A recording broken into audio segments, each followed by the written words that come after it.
Hey guys, Chris here with Project Nerf, and today we're going to take a look at modifying the DS6 Shell Strike. Let's do it!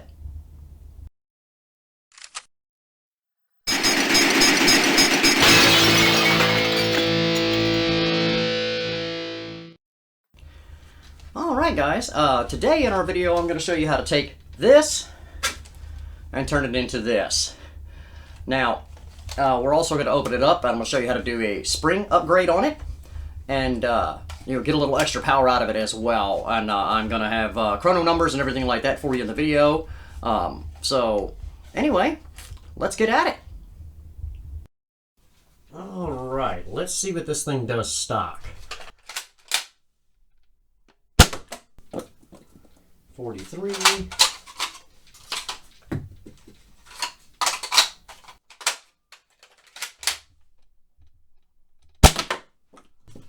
47.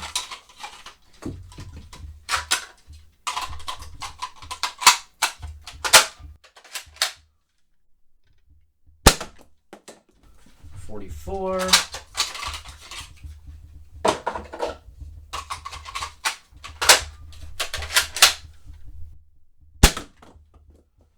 44.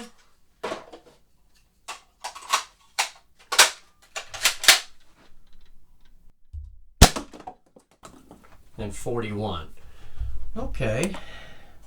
So we had a high of 47, low of 41, and an average of 43 feet per second on the stock Shell Strike DS6.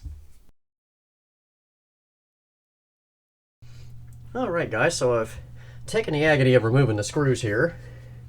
It's nothing too fancy. Now, I can already see that this is a cap.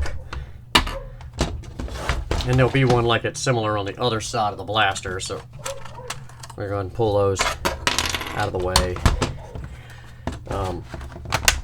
The pistol grip also comes off in two pieces, which is kind of nice, especially if you want to paint them. You can paint those scales a little different color here. Alright, so getting the blaster apart, not really that big a deal. There we go. It's really tight up in this area. Mine I was able to just pull open here, but worst case you can take a little screwdriver and kind of jimmy it. It's not solvent welded or anything like that, it's just tight. Okay, so there we go. Now, those that are working here, this thing, let's see if I can get a good view of it to put it back on. You have to find an angle and then go inside, and there's a tab right here. Let's see that? That has to drop on the inside of that thing. Like that. But not too detrimental here. So let's see. That is a dinky little spring here. Whoops. Oopsie! Dropped my spring. Okay. And that can stay. That thing. And then for the sake of this, we'll go ahead and take the trigger and catch it. Good grief, that is a crappy catch spring too. But let's take a look at the spring. Now the head does not come off of the plunger. But the spring will just wind off, and that is a tragically dinky little spring in this thing. Obviously, something like a K26 is not going to fit inside this plunger head because of these rails. Even this, even this spring, which I think came out of a stock rival, fit the rod, but as you can see, it doesn't fit inside the plunger head, and we're going to need really good compression on this. So what I've got here is, it's a little longer. We could cut it down, and I might. But it's a 12K retaliator spring, so this thing is beefy. And it sets right here against this wall. And I don't know, that seems a little flimsy, so might want to take a coil off of this. And then we're definitely going to have to upgrade the catch spring because that thing is tragic. So anyway, I'm going to go ahead and cut a coil or so off of this spring and shorten it up just a little bit, and then I'll get back to you. I'll show you how to put it back together.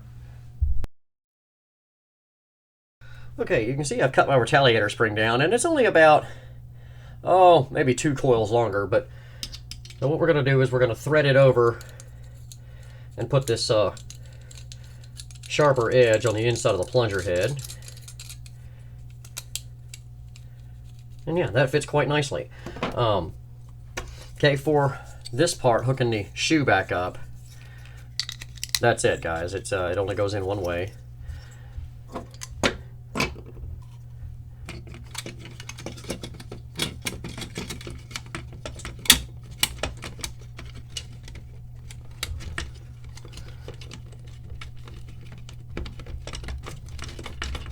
There we go. There's a little slide, you know, on each side of this that a piece of the shell rod goes in that just allows this thing to ride.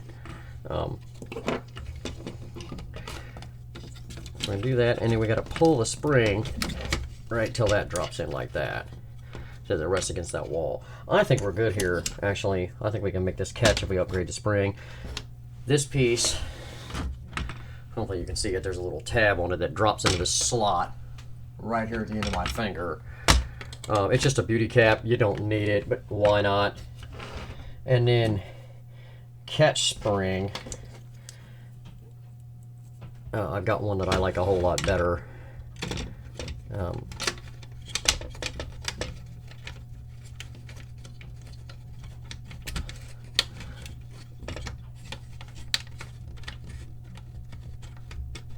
Yeah, well, that's good.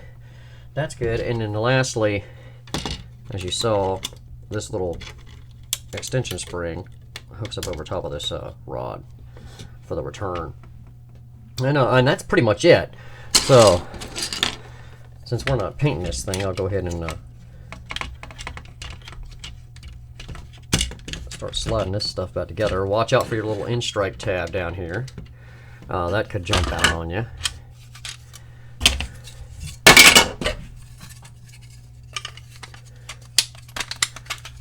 Got that back together. The new spring and catch spring are in.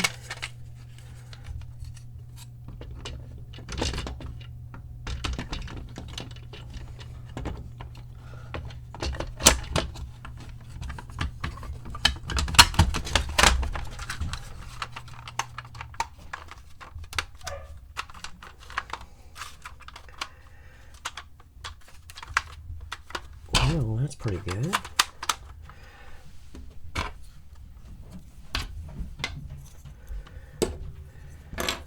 And this piece drops in. You can see the screw balls just kind of drops through there.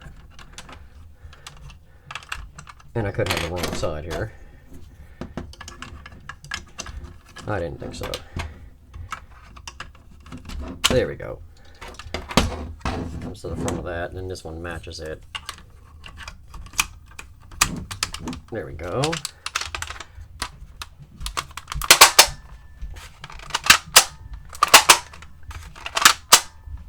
Okay, well that works. Let's see if we can hold it together here. Oh yeah. Okay, so it can, if you take a coil off the top of a 12K retaliator spring, handle that much spring weight, which is super cool. So anyway, I'm going to throw the screws back in it, and then we'll talk about what other modifications we want to do. Okay, it's back together. It primes. Let's see. Yikes. Oh, wow. Yeah, that's definitely a little hotter. Now, your thumb release is going to be stiffer because of how heavy a spring. But in our case, that's not really going to matter. Because I have other... Yeah, that's bouncing off the door 6 feet away and bouncing back onto my desk. So I'll get you guys some chrono numbers off of it. But the cool thing about this blaster to me is the ability to front load it. And that's exactly what we're going to play on. Because it takes way too long to do this, this and pop the shell out and wait to come out. Then grab your one from down here and take it and put it in there and do this number and then cock and prime it and shoot it. It's honestly probably just as fast to take it and just fire it, front load it, and shoot it again. So what we're going to do, guys, is actually make a shotgun pistol out of this thing. And it already is, but we're going to minimize it. We're going to take it off here. Okay, straight across here. We don't even need this to pivot anymore. As far as I'm concerned, it can stay locked. So we'll probably like super glue this shut right through here. All this because we don't need it anymore, but I'd like to take it down at least level with right here. Maybe just below the screw bosses there. And then we can take, that's a pretty wide area, so what we might do is take a, actually it's pretty flat in there. We'll see, but we'll pretty it up after we do it, but it's going to make it a very holsterable shotgun pistol. So anyway, guys, I'm going to get this bad boy out on the saw and chop it down, and then maybe do a little body work, and I'll get back with you. Alright, let's see what she does with this heavier upgrade spring. Just playing with it in the haul, it's carrying easily an extra 5 or 10 feet. So I would expect to see numbers considerably bigger than at 43 FPS. So, well, let's go. 57.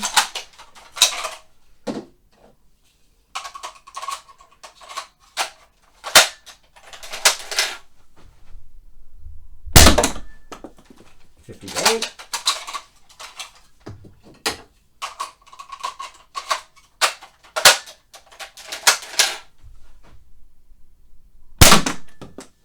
63.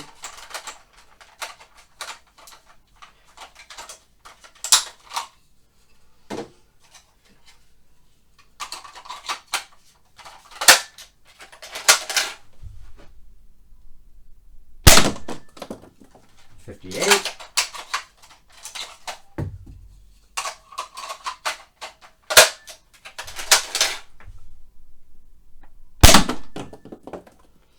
56. So our high was 63, our low was 56, and our average 58 feet per second. Guys, that is a 15 FPS boost just to do the spring swap and upgrade that catch spring. So yeah, really pleased with that. All right, guys, how about that? A 15 FPS increase just by using the slightly cut down 12K retaliator spring and upgrading that catch. Now you can see here how I've cut the blaster down. We were talking about that earlier in the video, and what all has been removed from it, and what a marked difference it makes in size and portability. So you can see here where the shell would go in. I just cut clean along there, and then cut this off flush. Now I didn't even fill these holes in. You could, but no, what a huge difference. And just to give you guys an idea, here is a stock hammer shot, and you can see that profile wise these are very, very close now, so it makes it a very, very holsterable shotgun pistol. So here's one of the universal holsters. You can see our hammer shot fits in there, and our Shell Strike also fits in there. So yeah, super cool. You could remove more material and come along here and then recreate a bottom, but you'd have to seal this shut and all kinds of stuff like that. Right now, everything works exactly as it did stock. So I think this is going to be very effective, and is actually going to be a very practical shotgun pistol. I myself will not carry around extra shells for it. I'll just front load it, which is kind of a strength of this little blaster. And shooting almost 60 FPS with 3 darts, that's pretty good. So very, very pleased with the performance on it. The mod wasn't that difficult to do, guys. The blaster is a cheap blaster. You can buy it at Walmart brand new for like 15 bucks. So yeah, I'm very pleased with this one. Guys, remember to like and subscribe. Hit me up in those comments about things that you might want to see here coming up in the future. And, please, by all means, keep sending me those wonderful emails. I love to converse with you guys. So, till next time, This is Chris for Project Nerf saying have a blast.